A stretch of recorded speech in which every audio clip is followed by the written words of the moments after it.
on, medyo matagal-tagal tayong nawala kaya naman let me share you a recap of what happened noong mga nagdaang araw. So, this is us on our way to the hospital para ipa-check up si ate. As you can see, mukha namang wala siyang sakit pero the night before that, nagkalagnat siya and medyo napansin ko na medyo mabilis yung paghinga niya and when I checked her oxygen saturation level, medyo super below normal talaga siya.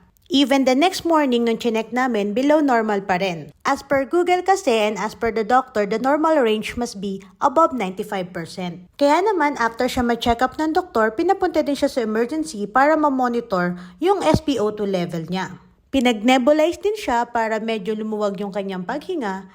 And also, kinuhanan din siya ng blood sample for laboratory. And lastly, pinag-x-ray din siya. Noong naging stable na siya between 93 to 94, pumayag na yung doctor na ba-discharge siya. Okay naman daw yung result ng x-ray but medyo mataas yung infection niya as per dun sa blood test na ginawa sa kanya. So she was prescribed with antibiotic and lots of medication. The doctor also advised that we bring her to a pulmonologist since ang diagnosis sa kanya was allergic asthma. Actually, just last month, she was also confined for the same reason. Kaya naman, the pedya insists na mag-check din siya ng specialist. Right after namin sa hospital, nagreklamo na ang lahat ng gutom. Kaya naman, para madaling gumaling ang pasyente, pagbibigyan natin siya. Tara pong kumain! And ma-share ko lang naman po, alam niyo ba na yung check-up ni ate, including yung 2-hour stay niya sa emergency plus yung mga medicines, is nagbayad lang kami ng 5 BT. Kasi under siya ng insurance. 5 BT is around 755 pesos kung i-convert into Philippine money.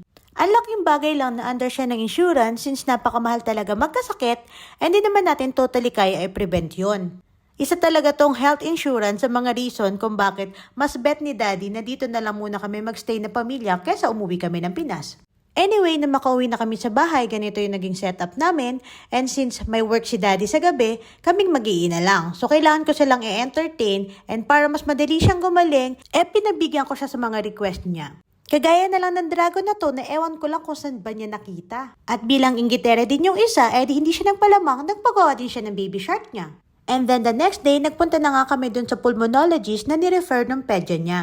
So basically, that's another 5 BD and pinalitan lang yung ibang medications niya and she was also advised to come back after 1 week. And to our surprise, nung dalhin namin yung prescription sa pharmacy, is wala ulit kaming binayadan. Imagine nyo yung ganyang kadaming gamot, wala kaming binayadan. O diba ang galing lang? Then the next day, medyo maagang umuwi si daddy from night duty. And since may nakapagsabi kay daddy na maganda daw gamot kay ate ang dagat, di nag-aya siya na tumambay daw kami sa dagat.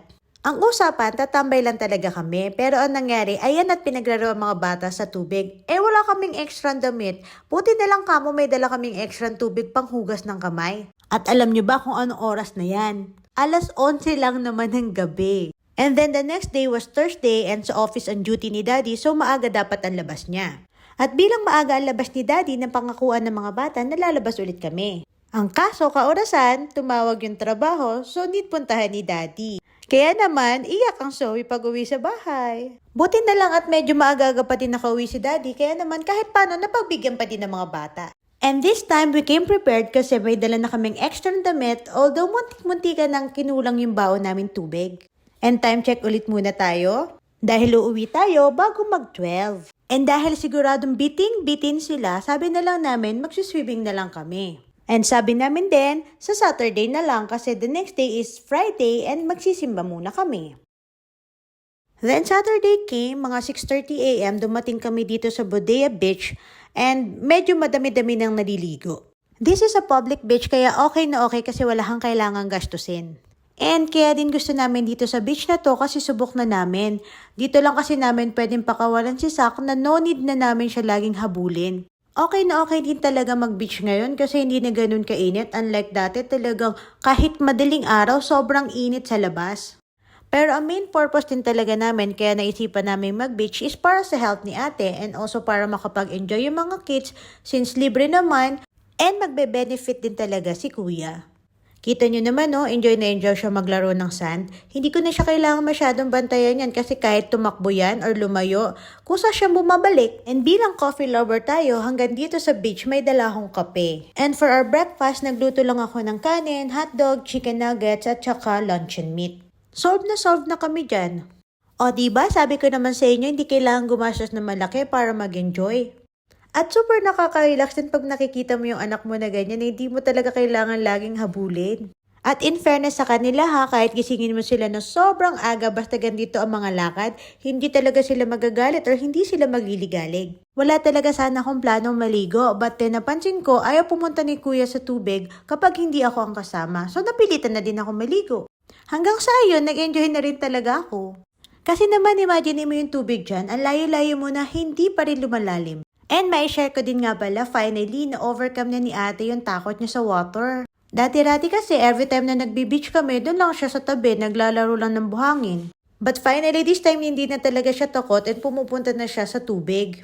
Sabi pa nga niya, pagkatapos namin, I love swimming, mommy. Samantalang dati, isasama mo lang sa deep water, umiiyak na. So sa malamang-lamang umulit kami mag-swimming bago tuluyang magtaglamig.